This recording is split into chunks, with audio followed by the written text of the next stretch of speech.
And I'm very glad to announce the last keynote speech of this morning. It's the very first time at the INSEAD Global Luxury Forum that we will be having a visionary leader speaking about the subject, no innovation, no future. So please welcome Jean-Claude Biver and Felipe Monteiro, the professor of INSEAD, on the stage. Thank you.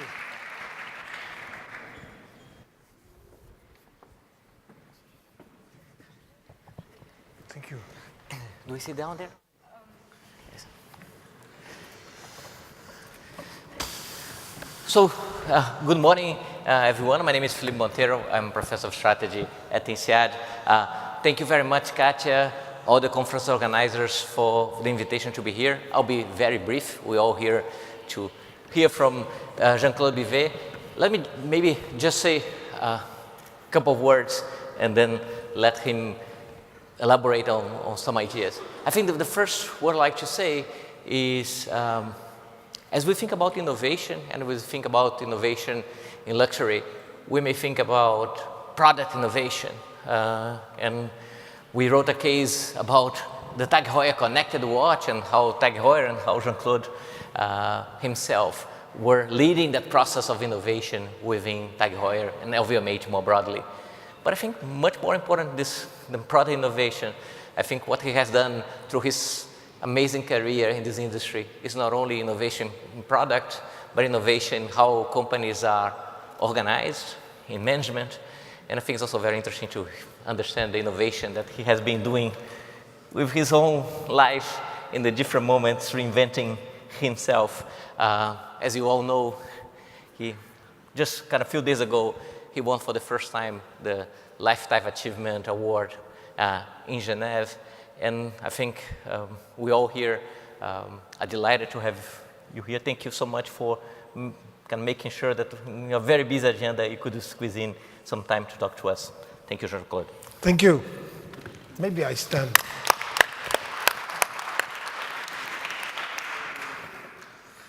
Yeah, I said no innovation, no future. But if you are in luxury, you have to add no tradition, no future. That's one of the specific elements of luxury. You need tradition and you need innovation. And tradition and innovation is not the same. And how do you mix it? At which moment do you have to innovate? And at which moment it's forbidden to innovate? So it's a very delicate element. Because it's quite difficult. Luxury used to run to the future with a mirror, looking to the past. We are here in the past. We are in luxury, but 100% in the past. And I always believe, because I come from the hippie community, 1968, where I lived 4 years long, and I always believed in what Confucius said. He said many things. He was like an apostle, he was like a priest for us. And he said, only the dead fish swims with the current. If you have a river, you have the road, the dead fish will go in the direction and the speed of the current. A fish that is alive goes left, right, or it goes with the current, but 2 times faster, or it goes back. And a dead fish usually stinks from the head. And who wants to be a dead fish? So we always said, when we were in this commune, one day, if we are going to work, we must be careful not to be a dead fish. And so we established a rule that we always should be first, different, and unique. If you are first, different, and unique, it's like if you play poker and you have 4 aces. You cannot lose. And how can you be first, different, unique? probably the best way to be first, different, unique is through innovation. Through innovation. And this is why I was so much, since hippie, involved in the research of innovation, of creativity. I also believe that creativity is what we are all. Everybody of you, everybody in the world, there is not one baby that is born without creativity and without instinct. And the baby, if he would not be creative, he would never be able to walk. Because a baby, you cannot teach him to walk. You can help. But at the end, it is his own brain that will, at a certain moment, after 375 failures, that will register the right angle of equilibrium. And then he will stay. But you cannot teach him this. It's his creativity, his wish to go to the future. And it's also his instinct. The same, his instinct brings him to the mother and to the milk of the mother.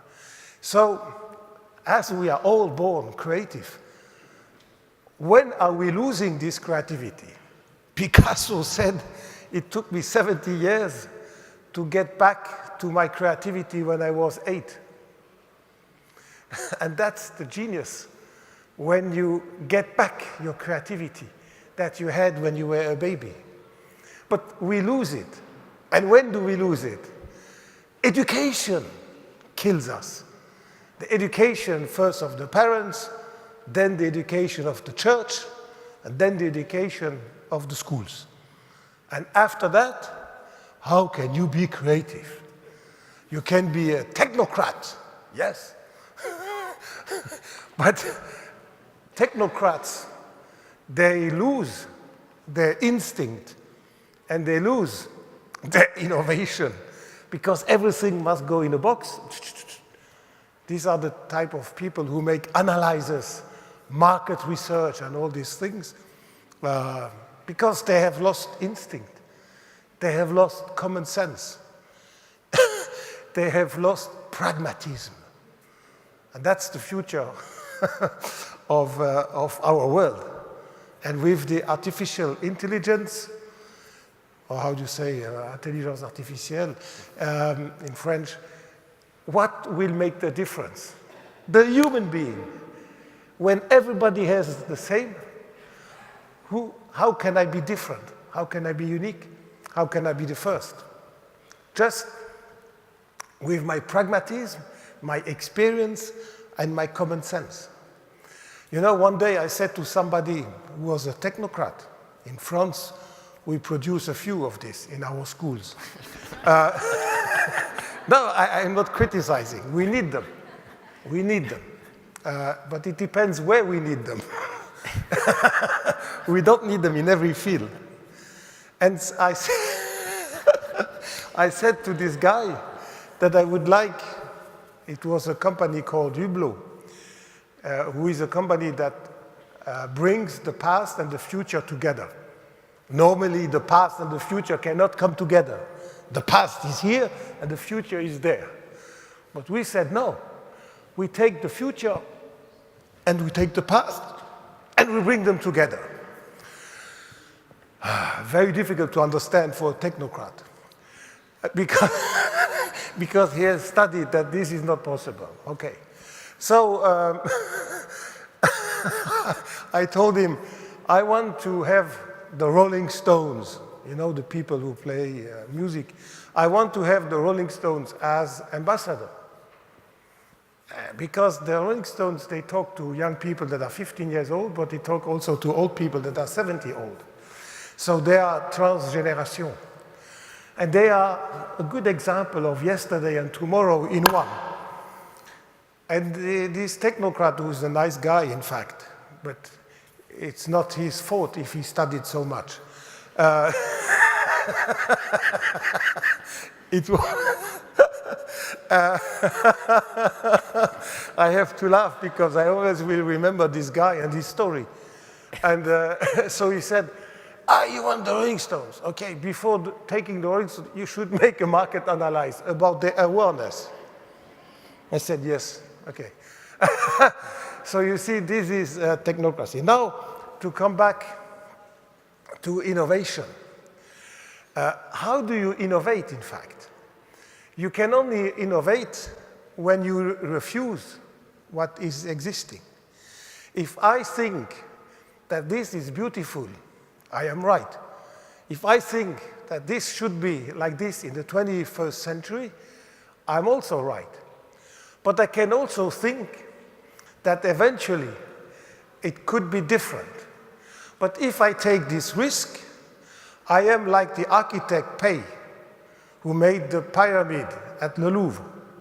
This is just genius, because this is a marriage. You know, normally on a marriage you get invited and hopefully you only go once. But today with the divorces you can go 2 or 3 times. But normally you go once. There's one wedding where you can go every day. It's Place du Louvre. Because it's the marriage of yesterday and tomorrow. You have yesterday who designed Paris, and you have tomorrow La Pyramide. Genius. It's a fusion. He brought he brought 3 centuries together. Bam! But he took a huge risk. The risk to be criticized by people who don't understand. And that's the majority. But he took also a risk to fail. And what we need the courage to be wrong. As we are educated always to be right, as we are educated not to make mistakes, we are even punished if we do mistakes, parents or schools, we lose the courage to be wrong. And the courage to be wrong should be taught to people. It's probably the most important element that you need. Get the courage to be wrong, because it's only by being wrong that you will do one day right. There are a number of mistakes you must do. And if you don't do them, one day the mistakes will say, okay, you didn't do it now during 50 years, now you will do it. And at 55 years old, certain mistakes cost a lot of money. So do them when you are 20 or 25. I say to the students, please, please, please, mistakes. How many mistakes this month? Oh, no. I say, come on. Give me some failures, give me some errors, give me some mistakes. Because if not, I'm going to be afraid for you when you get older, because you will do them anyhow. So the mistake is a very natural learning process, and we should always be encouraged to do mistakes. But we should be aware never to repeat 2 times the same, because then we are idiots. Nobody repeats 2 times the same mistake. Only once, and then it's enough. And make big mistakes now when you are young. And the bigger the mistakes are now, the smaller they will become later. But the later you do the mistakes, the more they will cost. And this is why you have to do very small mistakes when you get old. And when you get wise. Einstein said to somebody who asked him, what is your wish? It was in Bern, in Switzerland, where he lived. It was in Bern, in Switzerland, and the journalist said, what are your wishes for the few years that are you going still to live? He said, listen, gentlemen, what I want for the last 2 or 3 years of my life, I want to do more mistakes than ever in my entire life. The journalist looked in a strange way to Einstein, and Einstein said, no, don't interrupt me, let me go on. I want to do more mistakes than ever. What will that mean? That will mean that I'm more active than ever, because activity is parallel to mistakes. That is why bad people in your company, let them sleep at home, because when they sleep, they don't do mistakes. Or send them to a golf place to play golf and to distribute name cards. Then they do no mistakes. They cannot damage. So he said, I want to do more mistakes than ever, which means I am more active than ever in the last 3 years of my life. And I want every mistake to have micro consequences, which means I am wise, because the mistake is very small and has nano micro consequences, which means nothing. And this is what we all have to learn. And that when we get this message, and the problem is we don't get it really because we are not educated in that way. At least my generation was not educated that way. I try to teach this to my people and to my kids, of course. Now, when you are in luxury, when you have surpassed the problem to do a mistake, when you are fine with it, when you accept it, when you have the courage, and also the courage to share your mistake. Because a mistake that you do, if it is not shared by others, then the mistake has only helped you, which is already not bad, but the mistake should help the community. This is why in my companies I have mistake meetings. So we meet every 3 months and we share the mistakes. So 6 people share 4 mistakes. That's 24 mistakes. So in the 4 hours we sit, we listen to 24 mistakes. We get rich because we see 24 times what we should not have done. 8 people sharing the mistakes. So the mistake must be shared. Like this, other people can learn and don't do it. Now, as I said before, in luxury, once we have overcome all this, you can start, and you can start to innovate and to say, now comes innovation. But innovation, you must be careful. As I said before, what can be innovated, what cannot be.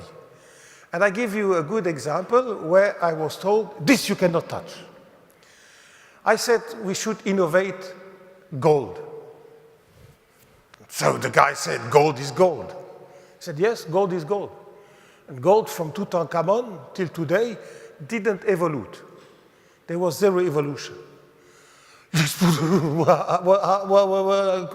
Which evolution do you want? I said, I want to change the properties of gold. But you cannot change the properties of gold. Gold is gold. I said, no, gold is not gold. Gold can be probably done differently. So what do you want? And I said, I want 2 things. I want gold with no oxidation. The people who are used to gold, they know, especially red gold or rose gold, gets oxidation after a few years or depending on the temperature and the humidity. I want gold with no oxidation. And number 2, I want that the people who handle gold in the shops, that they don't need to put gloves on. Why do people put white gloves in the shop? Because they are afraid of the scratches, gold scratches. Gold is soft. So how do you see an old ring from a new ring or an old watch from a new watch? By the numbers of scratches. If there's 0 scratch, wow! Oh, it's a new. Yes, no scratch, it's new. And this one has scratches, must be second-hand, has already been worn. Yeah? Okay, so it is a difference. Now we said, let's change gold and let's make it always new. And how do you make it always new? When you make it scratch-proof. When only there's one metal, one stone that is the hardest in the world, it's called the diamond. Diamond can scratch anything of planet Earth. Maybe planet Mars, there is something that diamond cannot scratch.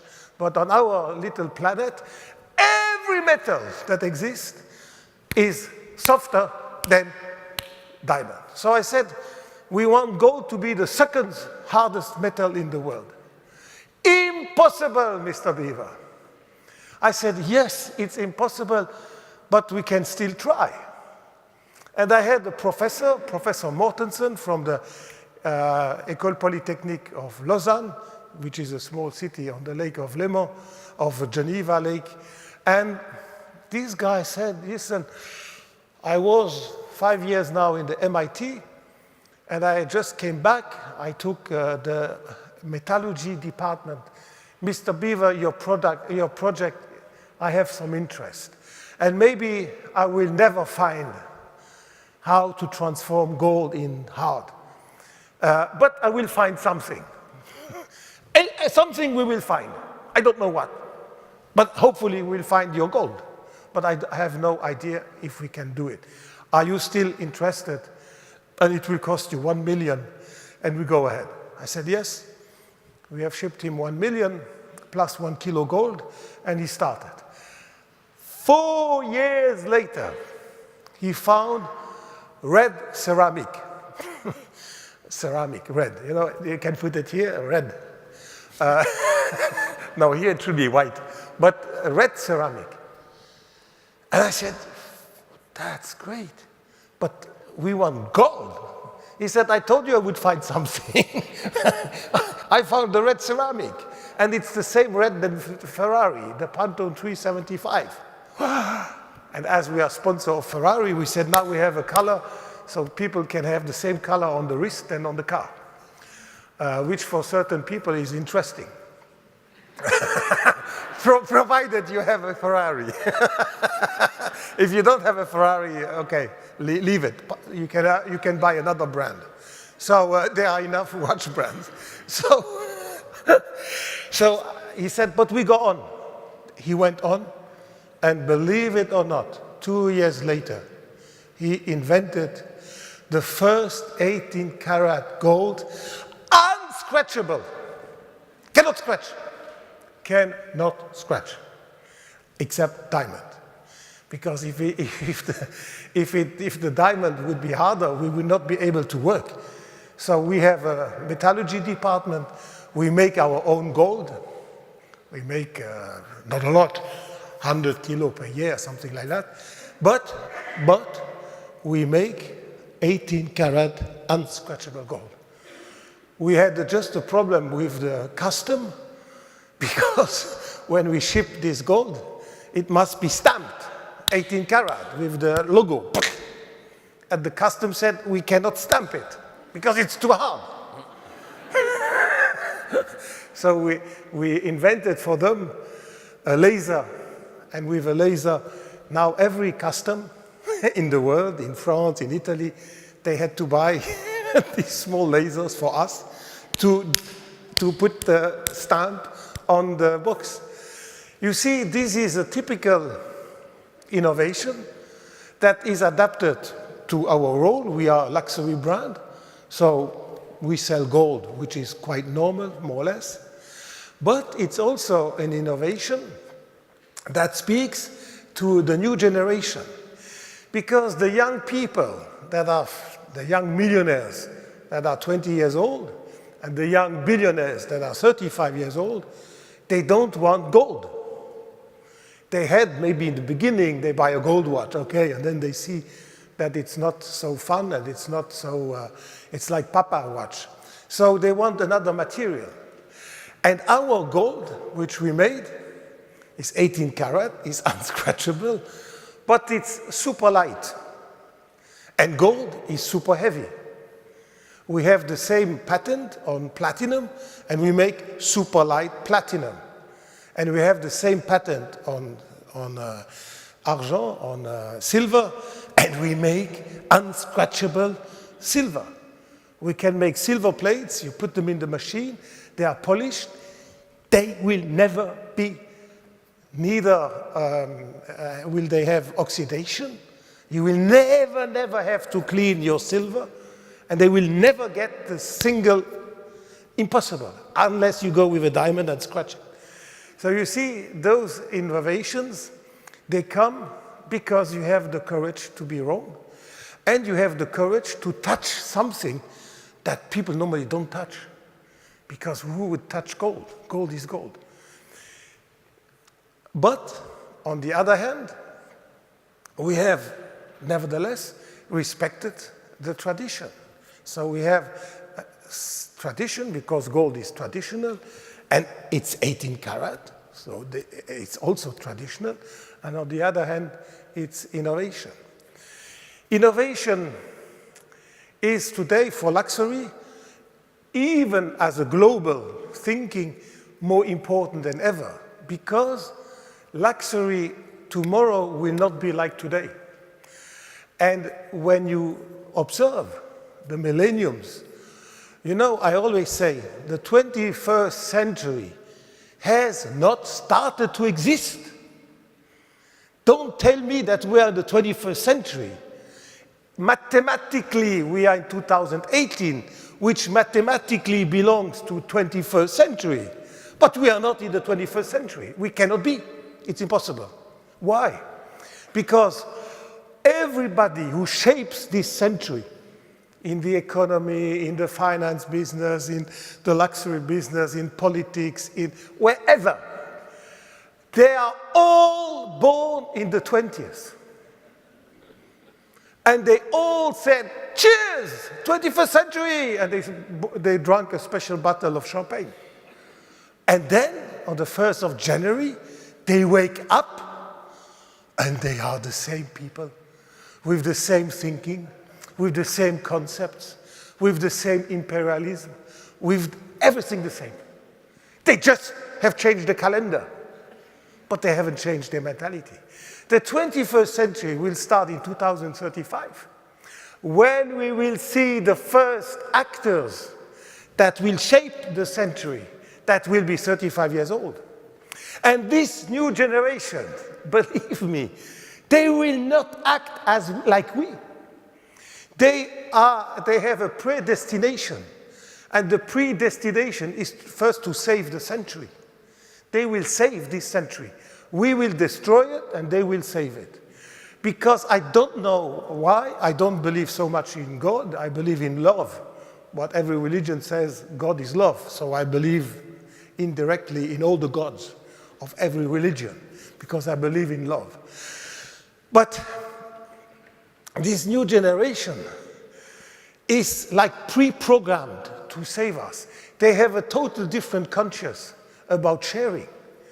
They don't do any automobile license because they share cars.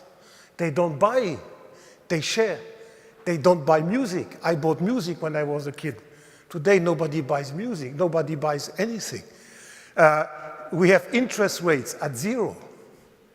You tell that to somebody that has lived in the 50s or 60s or 70s or the 80s or the 90s, that one day interest rate would be at 0. He would have said impossible, but it's possible. And it will stay probably another few years. So this new century, if we cannot read how these people will act, how they will react, what will be their taste, what will be their concept of luxury? Will the concept of luxury for these young people still be this? This we have to study, which means we are forced to innovate. But worse than that, we are forced to learn. Because when we were shaping the century, we were actor and we were in the century, we were active.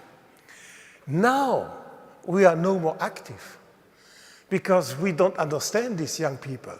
So we have to learn. And many of us, they criticize these young people and say, have you seen all these tattoos? Have you seen how the music? Have you seen? Yes, I have seen. But these are signals. And if I cannot read these signals, one day I will be disconnected. And if I'm disconnected, to reconnect will cost a fortune. You should never disconnect. Never, never. It costs too much. It's like the old car. Don't stop it. Because if you have to start, it doesn't start anymore. So leave it like that. The very old classical. So we will have to learn. And to learn, we must be curious. Because if you have no curiosity, you don't learn. Kids are learning a language without any problem. Kids are learning Chinese, Mandarin, there is no problem. But if you are 20 years old and you have to learn Mandarin, I tell you, it's huge, the problem. Because when they are so young, they even don't think that they are learning. They have the natural instinct and curiosity. And if we are not curious, if we cannot see what is happening, you know, with the brand Hublot, we had a watch, we made a watch with Maxime Buchy, which was the leader of the tattoo. He was the boss. He tattooed Jay-Z, he tattooed Kanye West and the whole family. And we said, we have to make a watch with him. And then people said, what? You are luxury and you make a watch with a tattoo boss. I said, yes, because the tattoo boss, tattoo is an art. And tattoo is in fashion. And the young generation, they love tattoo. It's like the street painters, you know, where, no, you cannot go with a street painter, Mr. Beaver. No, I go with a street painter. So these are all elements where we try already now to connect. And of course, all the old people, nobody understands. And the less they understand what we are doing, the more I know we are right. Because we don't do it for them. We do it for the next. And it's important that the next generation starts to dream about your product when they cannot buy. You must put the dream into people's head when they cannot buy. When they can buy, it's already too late. Because then they have already made some decisions. But when they cannot buy and they are 15, they have no idea. So you can work on them. You can seduce them. You can make them dream. But when the guy can already buy, it's boring, it's difficult to have him change his mind. And then he will ask this and discounts and all this shit. It's difficult. So there is a real need to innovate, but not, as Professor said, not just in the product, because then innovation would be so easy. The whole organization, the structure, the marketing department. Today, marketing is very often the boss of what is called social media, or in an arrogant way, what is called digital. And the boss of marketing has under him the boss of digital. But it should be reverse. Today, it's the digital guy who tells the marketing director what to do. So there are changes that are coming that are brutal. But this is how we survive. And if we cannot connect, if we cannot adapt, we will lose. And that is, for me, the most exciting part of my job, is that I learn every day. And by learning, I connect every day to the future. And by connecting to the future, I stay young. The only way to stay young is to learn. And learning is the characteristic of children. As I said before, children are learning without even knowing that they learn. So connecting to the future, you must always think, and always think, how can I be first, different, unique? And last but not least, and I will leave it like this, I think I spoke more than I thought I should. The last is, again, this is not Confucius. This is somebody of Tibet, which I don't know. I had a friend, alpinist, who climbed Everest. He climbed 14 peaks. There are only 14 peaks on this planet above 8,000 meters. And he did all the 14. And he was a good friend of mine, and he told me one wording from Tibet. Once you have reached the top of the mountain, go on climbing. Because there is no top. And that's a huge problem of life in our career. You are never at the top. And that's also sometimes frustrating. But on the other hand, it's also a motivation. When you know you have not reached the top. Imagine for 1 second you would think you have reached the top and you would rest. You would lose your energy, you would lose your passion, and you would let competition come up. So never believe that you are on the top. And then the last advice, if I may give you some advice, which I feel entitled because at 70 years old, that's my role, more or less. Don't have convictions. That's also a problem of the technocrats. They have convictions. And I have doubts. What is better, the conviction or the doubt? 1,000 times better to have doubts than convictions, because the convictions keep you in your box, because you are convinced that this is right. So what are you going to learn? Nothing. If you have doubts, you might say, oh, God damn, am I right? Let's listen to this guy. And then you listen. And then you learn. And then you progress. So the doubt is your friend. And many people are chasing the doubt. I don't want to have doubts. Boom. Or they hide the doubts. That's even worse. You must have sessions of doubts where everybody shares the doubts. Because the doubt is your friend. He helps you never to become arrogant. He helps you always to listen. He helps you always to learn. And last but not least, and now it's finished. It's 5 times I say last but not least. It was not the subject of today. But last and not least, as you have doubts, as you have to learn, the best way are with your own people. And in order to have your own people, in French we say, votre garde rapprochée, the people that are close to you. You know, for me, I have people that are close to me since 1979. Okay, they left end of June this year, they retired, which after 40 years is more or less normal. But they were with me since 79, and they went with me to every of my 5 brands which I restructured. And then I have also young people, they started with me in 96. But even 96 is already 22 years ago. So I have people from 79 to 96. That was my garde rapprochée, and they followed me from one brand to the other one for 40 years, for this one, and for 30 years for the boss of Hublot. He followed me since 86.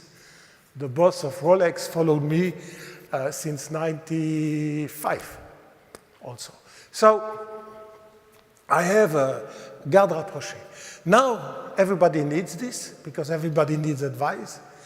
But these people are only productive for you, can only help if they are better than you. If one of these guys or women is weaker than you, she cannot help because she's weaker. They must all be cleverer than you. They must all know better than you. They must be more brilliant. And this is a problem of a few bosses or CEOs or cadres, as we say in French. I don't know the name in English, but it's sufficiently horrible in French. We don't need a translation. Because cadre is like a painting which you put in a card. So who wants to be like a painting in a card? It means we are dead. I should become serious again. And I have to finish. No. Merci. He tells me it's time. So, ladies and gentlemen, thank you very much. And sorry.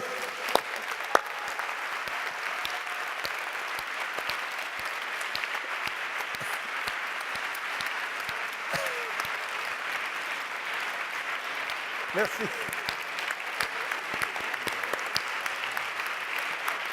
Thank you very much.